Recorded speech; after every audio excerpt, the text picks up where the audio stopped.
Good afternoon. Thank you for being here. My name is David Davis, and I welcome you to this presentation covering TensorFlow Lite Micro developments from the BDTI Google collaboration. For the past year, BDTI has been collaborating with Google on TensorFlow Lite Micro, or TFLM.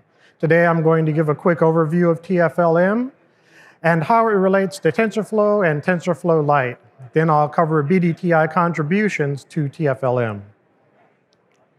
The TensorFlow platform and ecosystem represents an end-to-end open source platform for machine learning.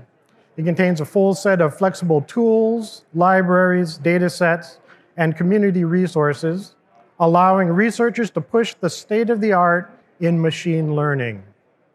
This ecosystem also provides developers an easy way to build and deploy ML-powered applications. The TensorFlow library is the core of an open source framework to develop and train ML models. TensorFlow Lite, through its library, allows for model deployment on mobile, microcontrollers, and other edge devices. TensorFlow Lite Micro as a library targets DSPs, microcontrollers, and embedded systems with an emphasis on maintaining a small memory footprint and very low power usage.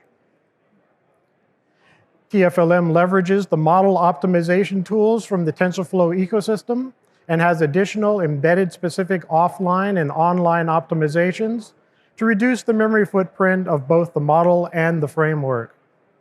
TFLM also integrates with a number of community-contributed, highly optimized hardware-specific kernel implementations. All the TFLM modules are tested on a variety of targets and toolchains via software emulation for each pull request to the TFLM GitHub repository.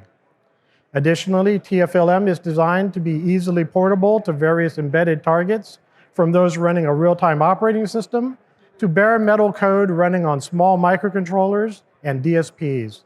As such, TFLM provides tools, CI, and examples for integrating it into various embedded development environments.